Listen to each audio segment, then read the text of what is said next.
Thank you. Welcome, everyone. Just, forgive us. We're getting used to, we had to get a new site and get the word out and try and work out all the kinks, which obviously we have not done yet, but we'll d- we'll do it. So anyway, welcome. This is one of my favorite talks. Any of you who've been around have probably heard me do it. It's called the Nearness of Our Creator. And it's on step 5, but I feel you really can't talk about step 5 in a vacuum.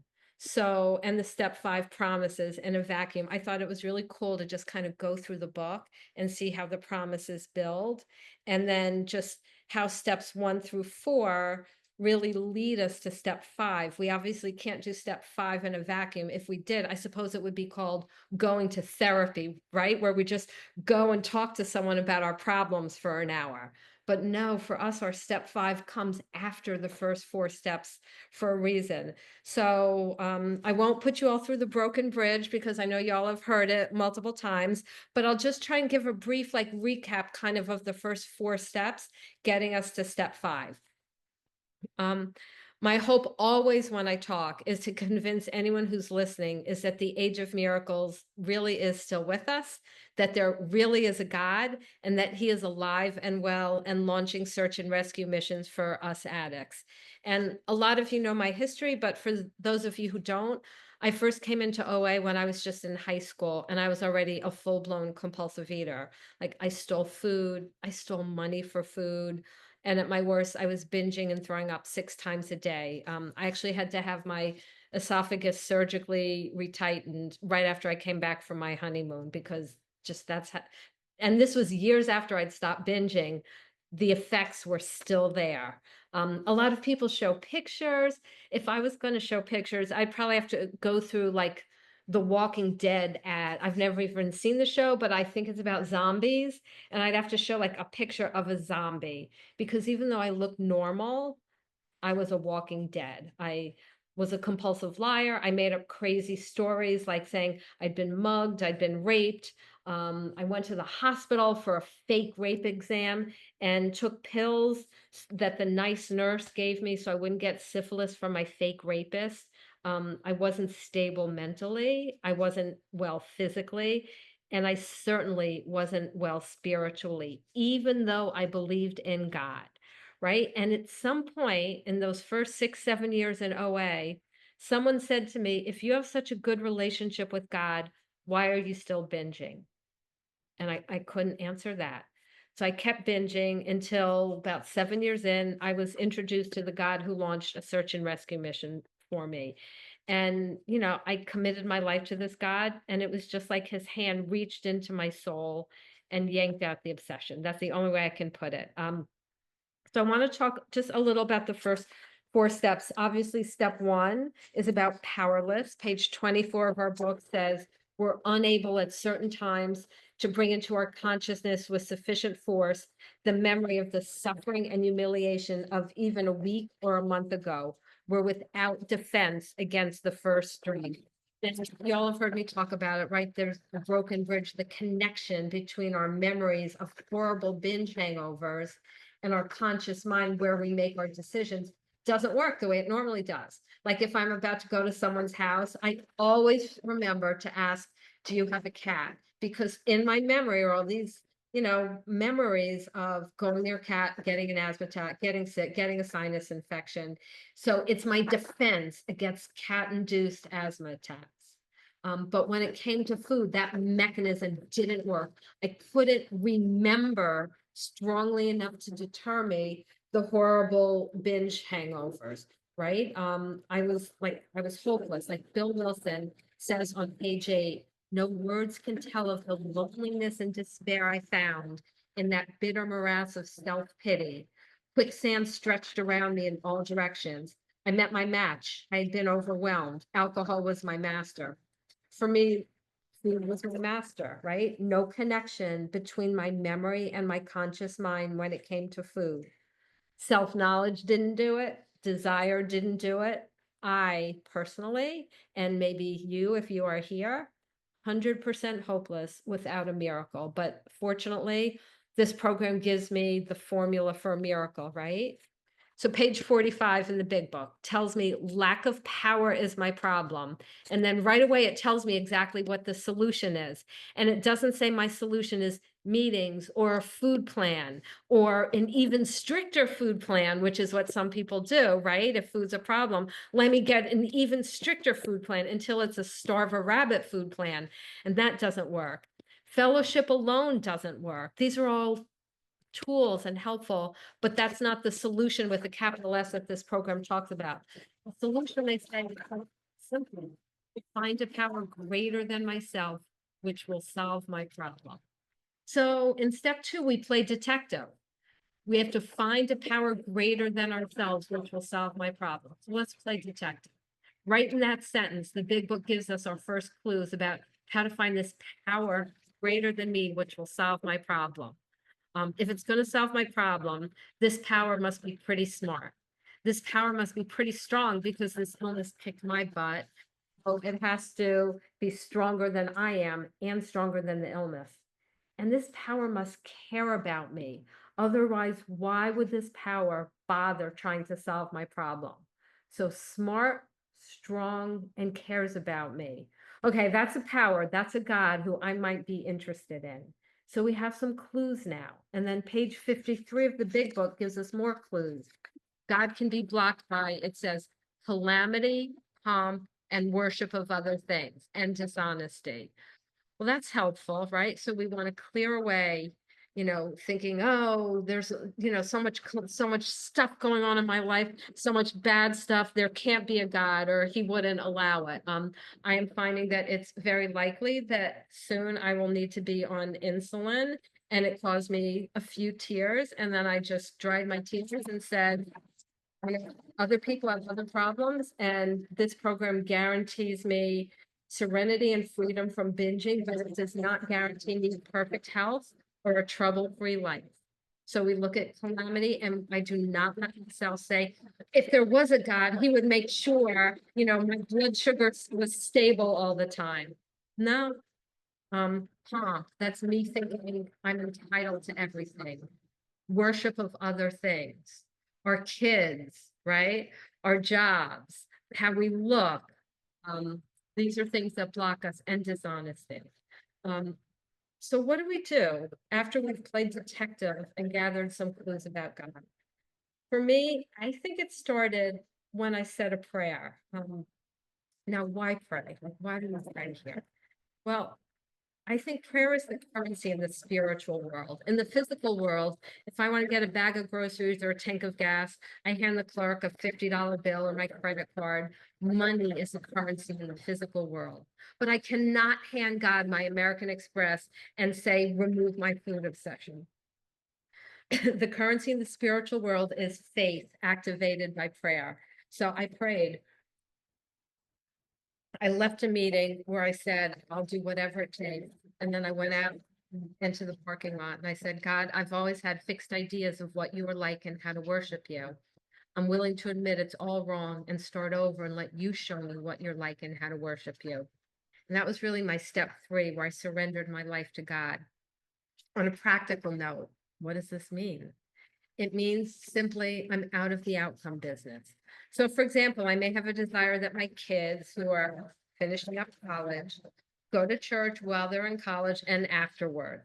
And I can have a desire. I mean, I am human and God created me to have desires. It's not wrong to have desires, but I can't have demands, right? I can't have an emotional demand because that's outcome oriented. So I do what I think God would have me do. I take them to church when they're little. I monitor behavior. Whether or not they go to church while they're in college or out is really none of my business. And see, I believe God will not judge my success by whether my kids end up going to church. I will be judged, I believe, on my obedience to him, on how much did I love him? How much did I trust him? How much did I listen to him? And living that way is how I stay sane. I don't ask my kids anymore if they're going to church. Pray for them, and then I'm just like, live my life. Whether or not they go to church is not my business. And when I really get down to it, very few things are any of my business. So I did my third step and then I did a fourth step. Just in a nutshell, I looked at my character defects, I looked at my resentments, and especially looked at how I was wrong. The big book says if we harbor resentments, if I'm a safe harbor for resentment, I'm cut off from the sunlight of the spirit. My only hope of recovery is being protected by God. So if I'm cut off from God, I'm in trouble. It's like being cut off from my oxygen supply, my spiritual oxygen supply. So I had to resolve my resentments. So a couple of things I avoided doing. I avoided always saying, well, this person is spiritually sick, so I just need to see that and pray for this poor spiritually sick person, because that just put me on a prideful hilltop. If I have a resentment, there's always something wrong with me. And a lot of times it's because my part is I think people should run their lives in a way that makes me happy. I think people should have my values. With my kids, it was often, I think my kids should make life choices that will be best for them and will really make me happy. And that's selfish and controlling. Or I think I shouldn't have to do things I don't want to do, selfish and self-centered. And I looked at my fears. I love how the big book talks about fears. It says fear is an evil and corroding threat. It uses the word evil. So I had to look at the reasons for my fears. And when I drilled down, I always found I didn't want to be sad or I didn't want to be uncomfortable. But this program teaches me I have to learn to live with discomfort. So fear that my kids won't finish college, if they don't finish college, then they won't get good jobs. If they won't get good jobs, they'll have horrible lives. If they have horrible lives, I'll be sad. By the way, in 19 days, I will be going to see my son getting commissioned, not only graduating, but commissioned into the military, having completed ROTC. So much for all my fears.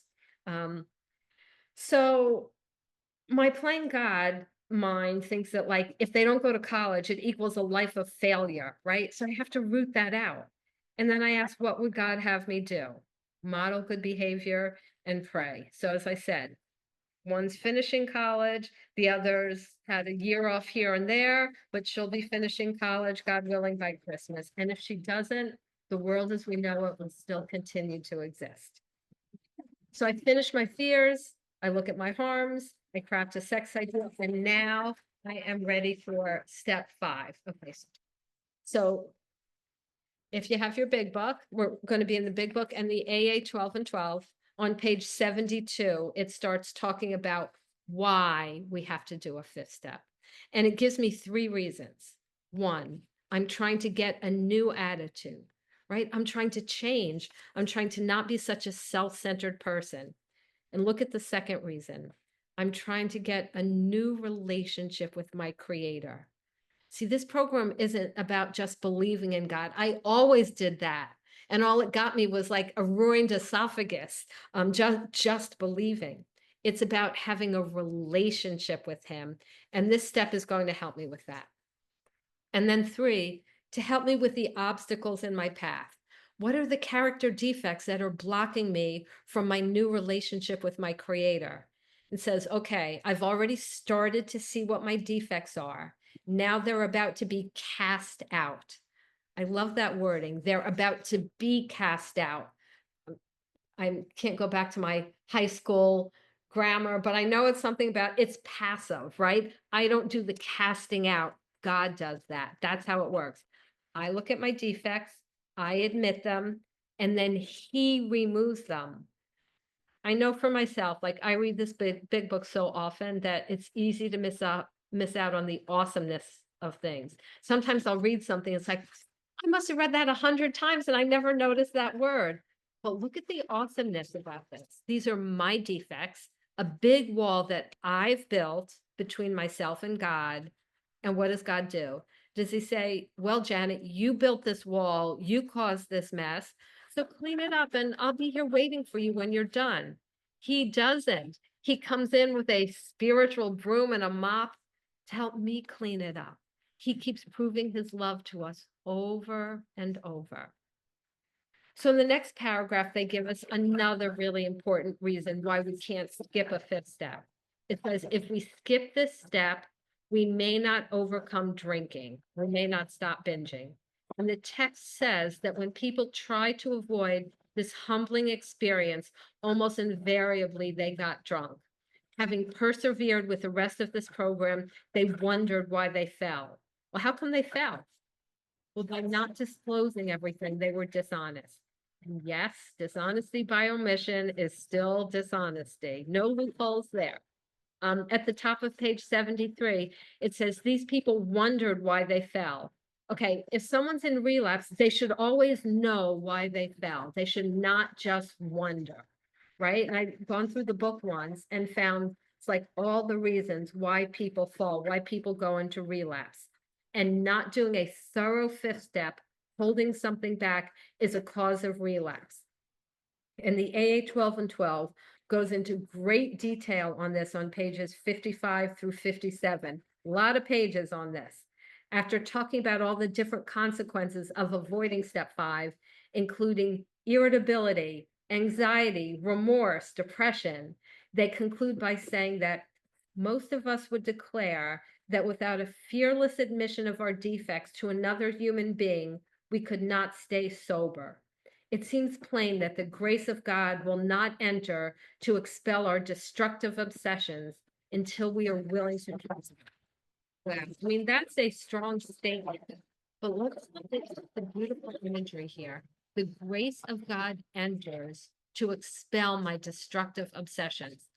That's a really cool image. God just comes in and like kicks out the illness, like chases out the obsession the way like a woman with a broom might, tell a cat to like skedaddle.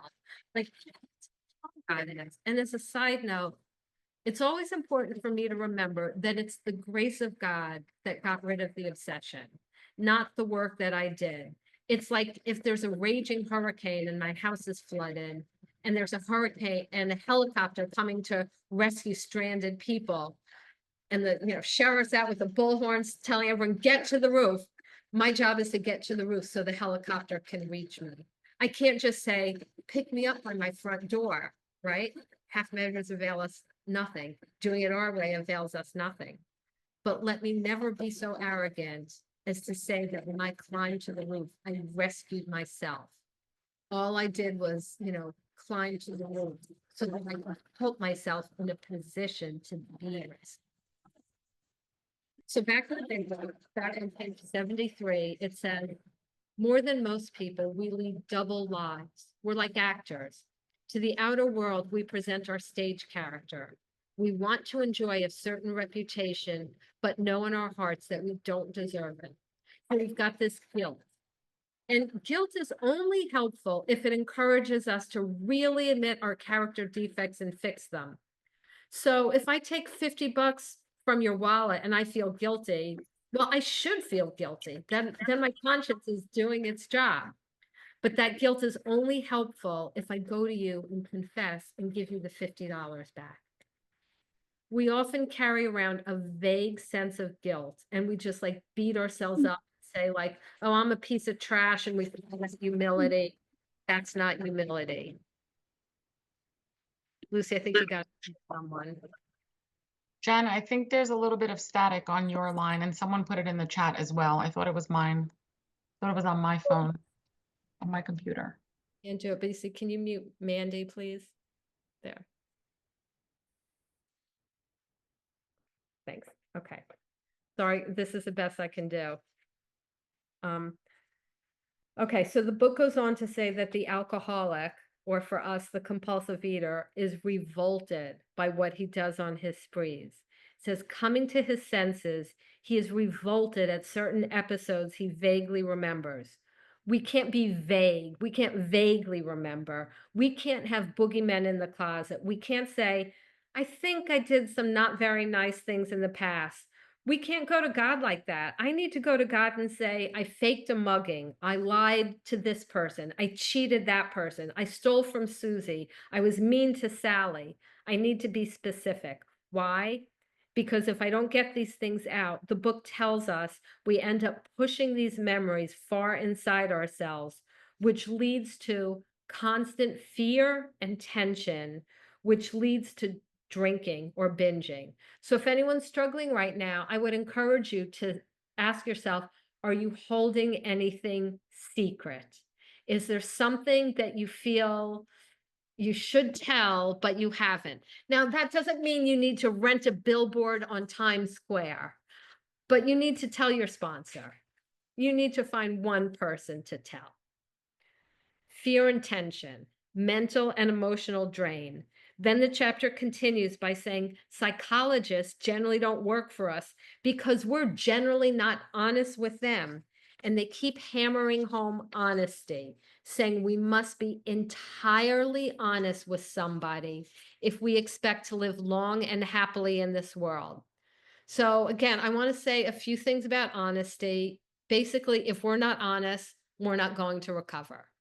We could go to all the meetings in the world, have the best food plan in the world, pray, 3 hours a day. We won't recover. It's like we take a big black Sharpie and write a big keep out God sign on our hearts. God won't come in when we're dishonest. Ways we're often dishonest is with our sponsors. Um, Usually it's about food. We lie by omission. It's like, oh, that's not really a big deal when we don't tell them things we should. And think about it. If I'm dishonest with my sponsor, that means I've made an idol, a false god out of my sponsor, thinking that my relationship with my sponsor, being tethered to her, is what's going to get me recovered.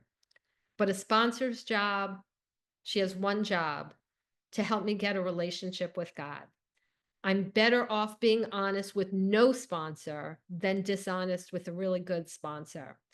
And also, if I'm dishonest with my sponsor, I'm stealing from her. I'm stealing her time. She has a right to decide that she wants to work with people who mean business. Whether or not Earth people have to be honest, I don't know. But for people like us, it means no lies, no cheating on husbands, no cheating on taxes. We are people who have to live a way of life that's rigorously honest. So I'm going to flip back to the AA 12 and 12 for a bit. On page 60 in the AA 12 and 12, it says, until we actually sit down and talk aloud about what we have so long hidden, our willingness to clean house is still largely theoretical. When we're honest with another person, it confirms that we have been honest with ourselves and with God. So now they're talking about honesty, but they go even further. They continue by saying, going it alone in spiritual matters is dangerous. That's the word they use, dangerous. Sure, it's a lot easier for me to just go to God and say, God, I faked a mugging and I'm sorry, than to tell another person. It's harder because there's fear. What if my sponsor doesn't like me? What if my sponsor judges me? And just as an aside, a sponsor needs to make sure that the sponsee feels safe enough to confide anything. I mean, I always tell my sponsees anything they tell me in a fifth step basically goes with me to the grave. I will never talk about it to anyone else. And also, I'm not a judge. Like, I had to get my esophagus surgically retightened, and I had to, contact a hospital and make amends for faking a rape there. How can I judge anyone ever? Um, and also, in this age where most of us are sponsoring long distance, it's really helpful to do, especially the fifth step, and really all steps, like on FaceTime or Zoom. A deeper bond can be formed between sponsee and sponsee if we can at least see each other, even if we can't be in the same room. And that helps the sponsee feel safe and cared for. Okay, back to the AA 12 and 12 on page 60. Hold on. Page 60, yes. It says, it is worth noting that people of very high spiritual development almost always insist on checking with friends or spiritual advisors the guidance they feel they have received from God. Surely then a novice ought not lay himself open to the chance of making foolish, perhaps tragic blunders in this fashion. While the comment or advice of others may be by no means infallible, it is likely to be far more specific than any direct guidance we may receive while we are still so inexperienced in establishing contact with a power greater than ourselves. Okay, another mind-blowing term, right? Establishing contact with a power greater than ourselves. I mean, that's mind-boggling. Like the power that, I don't know, decided where the planets were going to be wants to have contact with me, with you, with us. Like, and we're on our way as we do this work. The 12 and 12 says the next thing I'm to do is to find the right person to do this with. Generally, it's someone who's done this before. It's usually our sponsors, but here are some caveats the big book makes. Page 74 of the big book, it says, we can do our fifth step with a member of our family, but we cannot disclose anything to them which will hurt them or make them unhappy. We have no right to save our own skin at another person's expense. And by the way, I think that's a rule both for step 5 and for life. I have no right to save my own skin at another person's expense. I have to put the welfare of others ahead of my own. And then the big book gives us a rule, again, not just for step 5, but for life. We must be hard on ourselves, but always considerate of others. I think being hard on ourselves gets a bad rap, but it's necessary in the sense of being ruthless about admitting my character defects and admitting where I'm wrong. And remember, we do this after we do the first 4 steps, after we've come to believe that there is a loving God who we can trust. But that allows us to really be ruthless with ourselves. I remember catching myself thinking one time someone did something not very nice to me. And I remember thinking, I hope bad things happen to her. And I called my sponsor and I confessed my mean-spiritedness, because that's what it is, a vindictive, mean spirit. I asked God to forgive me, remove my defect of mean-spiritedness, and then I said a prayer for her. I think that's what it means to be hard on ourselves. Not to say, oh, I'm such a horrible person, I got a resentment. That all that does is get me in self-pity and just self. But to say, oh, I'm thinking some bad things, I better deal with it and not try to sugarcoat it. Because if we try to sugarcoat it, then we end up in the sugar. So the next paragraph in the big book gives the answer to a little big book trivia question some of you all might get if you're at some big book trivia night. What is the only step we're allowed to postpone? And the answer is step 5, but only if there isn't a suitable person around. As soon as there is, we need to be ready. And it tells us who is a suitable person. It's important that they can keep a confidence, that they understand and approve what we're doing. And by the way, it says a suitable person, not a suitable group of people. It is my opinion that I will tell you what I do. I send my nightly review now to my sponsor and to one person. I do what I want. I do not send it to my sponsees. I don't send it to a group because I don't want to catch myself editing it. And also, if I talk about my husband, my kids, I don't need to tell the whole world, all the things they do wrong all day long, right? I need to tell one, maybe 2 people, and that's it. So it says, once we have the right person, we go to it. We hold nothing back. I once had a sponsor who, when we were done, said, okay, now tell me your deepest, darkest secret. We hold nothing back. It says on page 75, we pocket our pride. And boy, if we've done this right, boy, do we pocket our pride, right? And then the promises. And I love these step 5 promises. But just like we can't really talk about step 5 in a vacuum, I don't want to talk about the 5th step promises in a vacuum, because it's so cool to see the progression of the promises. So the first promises we see are with step 2.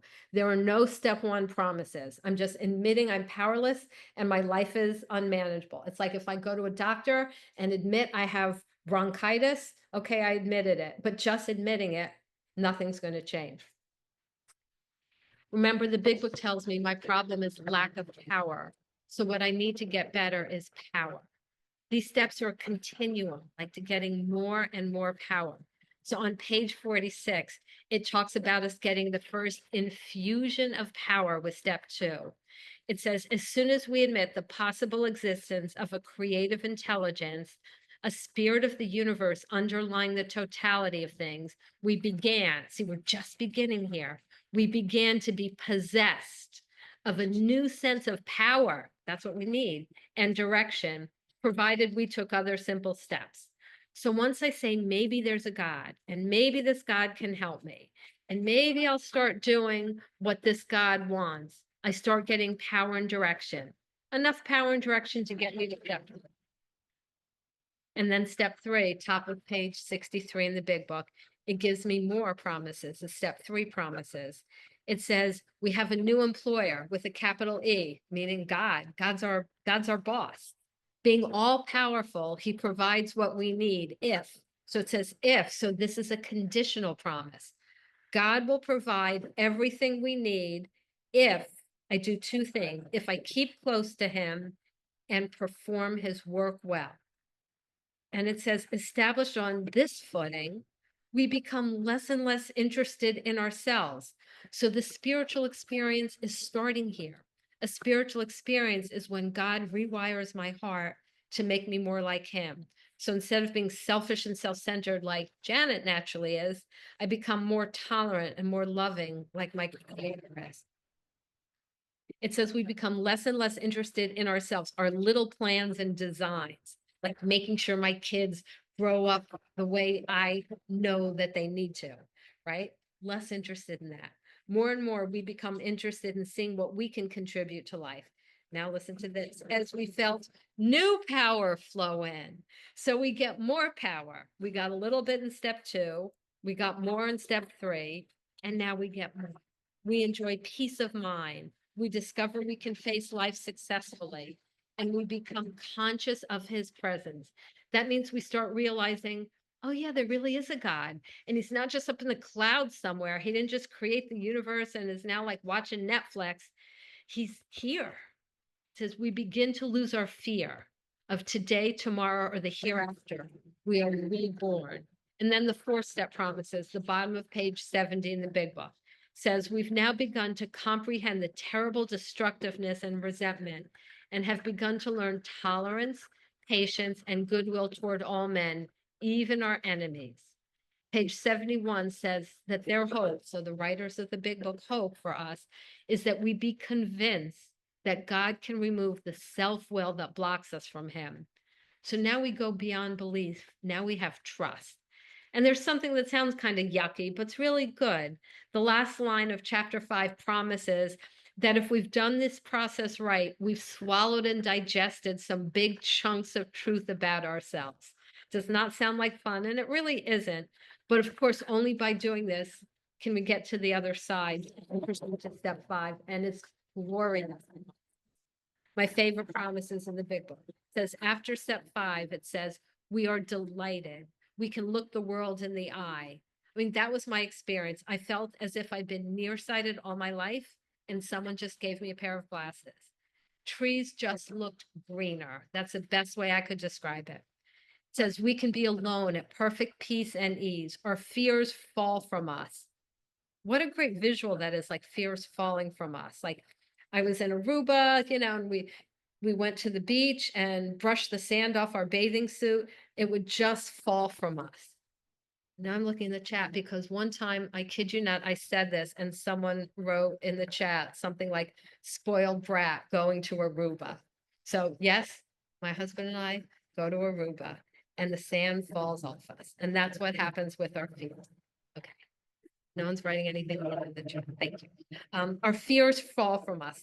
And then this, we begin to feel the nearness of our Creator. So not just an awareness, like he's out there somewhere. We know he's near us. So whether I'm going through stress or surgery or the pain of rejection, God is near me. It says we may have had certain spiritual beliefs. That was me. I have in my notes, I was never an agnostic, but yes, I was a practical agnostic. I believed in God, but it made no difference in my life. If I were diabetic and believed that insulin could help, but never injected it into my arm, it would do no good. So we had beliefs, but now it says we begin to have a spiritual experience. God's rewiring our hearts. the feeling that the drink problem, or for us, the food problem, has disappeared will often come strongly. Often. I take that to mean more than 50% of the time. So someone's new in the early steps and they still have food craving, we're not guaranteed that the food craving is going to go away right away. Often after step 5, we start feeling this freedom. So plow through, we get enough power to stop binging right away. But now we stop caring. It says, we feel we are on the broad highway, walking hand in hand with the spirit of the universe. How great is that? Like, can you imagine going through life holding God's hand? Not too much would be scary anymore, right? And then we think these promises are often awesome. When we finish step 9, we get like even more promises. It says we will seldom, that means hardly ever, be interested in liquor or food not on our food plan. And when tempted, we recoil automatically. The miracle just keeps like getting deeper. So the 12 and 12 has some more 5th step promises that I thought were really cool. Page 57 of the 12 and 12, it says, we are people who are tortured by loneliness. And with this step, we begin to get rid of that loneliness. Oh, yes, the book tells us. The fellowship helps us in a social sense, but even with the fellowship, we still suffered many of the old pains of anxious apartness. I don't know about all of you, but that was me. I could be in a room with 100 people and feel like I was the only person on the planet. And what's the solution? The 12 and 12 gives the answer clearly. Step 5 was the answer. It was the beginning of true kinship with man and God. And even more promises in the 12 and 12. Page 58 says, we began to get the feeling that we could be forgiven no matter what we had thought and done. When I'm telling my sponsor all the horrible things I've thought and done, and she looks at me the same way, I start to feel maybe I can be forgiven. It also tells us that often while working on this step, we can first truly feel able to forgive others. So step 5 teaches us or results in us being able to forgive and receive forgiveness. And page 58 says, we start getting more humility. And I love the definition there. They define humility as a clear recognition of what and who we really are, followed by a sincere attempt to become what we could. I just think that's pretty, right? Page 59 has another promise. It says, only by discussing ourselves, holding back nothing, only by being willing to take advice and accept direction, could we set foot on the road to straight thinking, solid honesty, and genuine humility. Straight thinking, but of course, right? In chapter 5 of the big book, it says once the spiritual malady is overcome, we straighten out mentally and physically. So by me doing this spiritual work, my thinking starts to straighten out. And step 5 in the AA 12 and 12 ends with this on page 62. It says, this feeling of being at one with God and man, this emerging from isolation through the open and honest sharing of our terrible burden of guilt, brings us to a resting place where we may prepare ourselves for the following steps toward a full and meaningful sobriety. And I love that word toward. We get to a point where we're no longer running from food. We're running toward a full and meaningful sobriety, toward like a deeper relationship with God, toward a greater ability to help others. I'm not running from, I'm running toward. And as someone sitting here today who isn't even sure there's a God, you feel free to borrow my maybe prayer. It can go something like this, like, God, I don't know if you exist. And if you exist, I don't know if you care about me. But if you do exist and you do care, I need help.